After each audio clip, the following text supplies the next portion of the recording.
In an icy town of Morthal lives a man everyone seems to avoid, a mage who studies necromancy, who walks the swamps at night, and who, according to Skyrim itself, may not be entirely mortal. Hello everyone, and welcome to the video.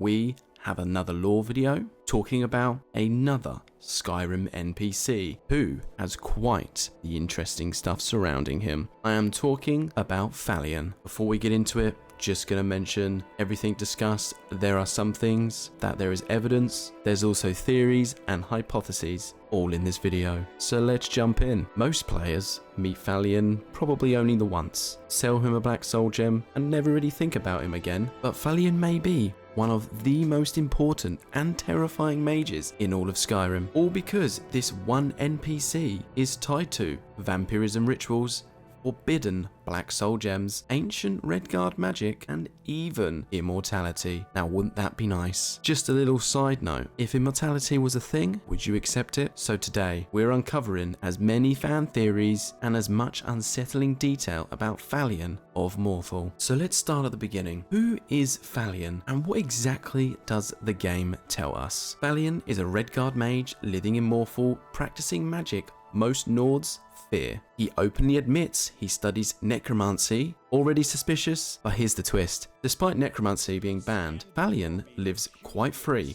He faces zero consequences for the things that he's doing and is tolerated by Jarl Ingrid Ravencrone. It's almost as if you could say Falion is pretty protected by powers that are higher than him, maybe people that are above the law. So what is the Black Soul connection to Falion? So Falion is one of the few NPCs in the game who will actually buy Black Soul gems from the player.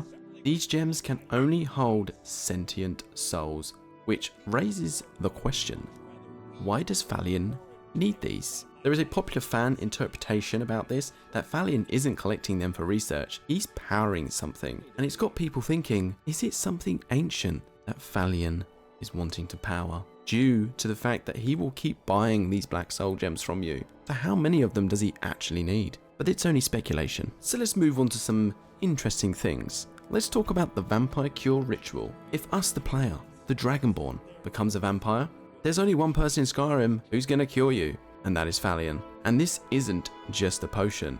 Nah, this is a full-blown ritual. As in death there is new life, in oblivion there is a beginning for that which has ended.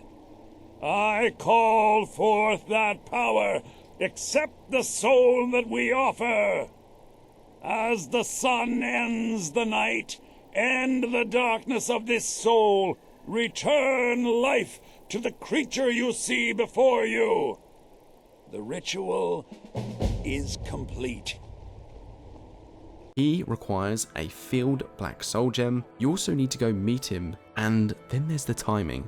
The timing is very precise, and you need to find him just before dawn. The ritual alone breaks multiple rules of the Elder Scrolls magic. There is some really interesting fan theory consensus on this, and it is that Falion isn't actually curing vampirism. No, it's not as straightforward as that. They say he's actually just reversing a Daedric contract. Vampires belong to Molag Bal. Undoing the bond should be impossible, unless Falion has done it before, but exactly where? So let's take a look at a theory, specifically the Soul Cairn theory, as Falion died before. Here's where things get a little wild. We may be reaching a bit on a few things in this next segment. So in the Dawnguard DLC, players discover the Soul Cairn, a realm that is tied to soul trading and undeath. It's an interesting place. We get to explore this nice portion of the Soul Cairn. There are a lot of interesting things to do. You get to meet people that we've seen before, but the theory suggests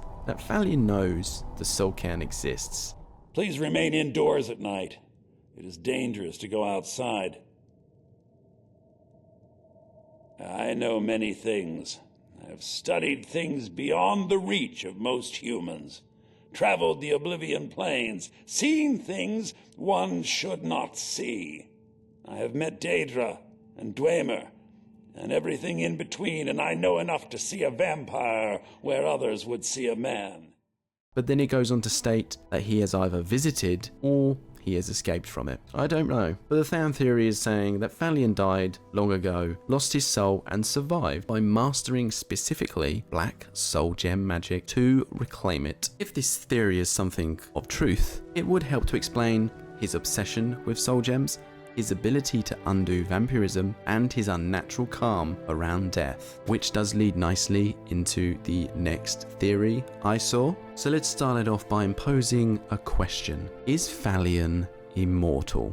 So despite being human, Falion shows no fear of death. He lives next to death-tainted swamps. He also walks alone at night, performing rituals with no sense of fear. There are some fans that do believe that Falion is a failed lich, or even worse, a successful one who abandoned the transformation midway. So instead of binding his soul to a phylactery, he binds it to multiple black soul gems, preventing permanent death. I mean, you could go as far-fetched. That kind of sounds like the whole thing with Lord Voldemort and all the Horcruxes that he made. Pretty an interesting thing. Is it a comparison? I don't know, but it's kind of interesting to think about. So essentially, Falion may be Skyrim's most subtle undead because he is not a vampire, not a lich. He's basically, or potentially, somewhere in between. So let's take a look at Falion's race, the Redguards, which does matter more than it seems, because Redguards, they come from Yakuda, a land destroyed by its own magical hubris. Fan theory suggests that Falion practices pre-Yakudan soul magic, which predates modern necromancy laws, treats souls as energy, not mortality, allows manipulation without Daedric involvement, meaning Falion's magic might be illegal in Skyrim, but older than Skyrim itself, which would explain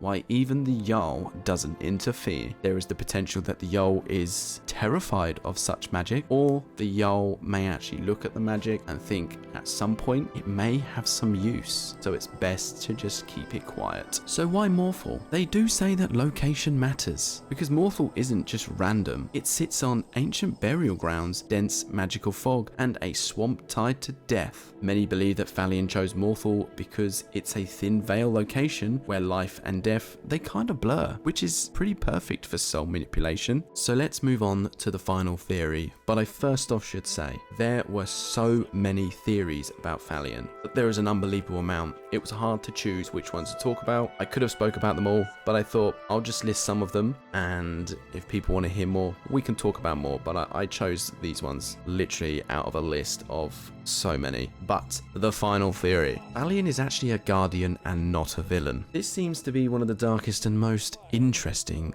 of the fan theories, and it's Falion isn't hoarding souls. No, he's actually keeping them out of worse hands. Now, obviously around Skyrim, there are a lot of powerful people, mortal, immortal, you know, all the Daedric gods and so forth. These black soul gems could get into much worse hands, but he prevents them from Daedric enslavement, Soul Cairn expansion, and uncontrolled vampirism. In other words, Falion may be doing terrible things to stop something even worse from happening. But I have to say, I really do like this last theory. I think it's pretty amazing. It leaves so much potential for something. Like, it could have easily been a fully fleshed out quest. The Dragonborn helping Falion stop some Daedric prince or some immensely powerful like Mage doing something god-awful to Skyrim. But Falion's out there in Morthal, sort of dealing with itself. It's an interesting theory. I would love it if there was actual, evidence for this. I mean, there could be. If anyone does know of any evidence that could support the whole thing of that Falion as a guardian, stopping something from much worse from happening, let me know in the comments below, because out of all the theories I read, I absolutely love this one. As we come to the end, let's leave some questions for us all to debate in the comments. Is Falion a hero, a monster, or just a man who has crossed too far into death and survived? As always, Bethesda never answers, and I don't think they ever will. And maybe that's the point, because the scariest thing in Skyrim isn't dragons. It's the man who understands death and is not afraid of it. And this could be because he knows how to come back. And there we have it, a nice little video of a discussion talking about Falion and theories that surround him. I think he's a really interesting character who does play quite an important role in the game. He cures vampirism, but I'd love to know your thoughts and theories of what you think of Falion in the comments below. Theories that I've missed, put them down in the comments, let's discuss them. And as always, thanks for coming along, thanks for watching, and I'll see you in the next Skyrim Theory.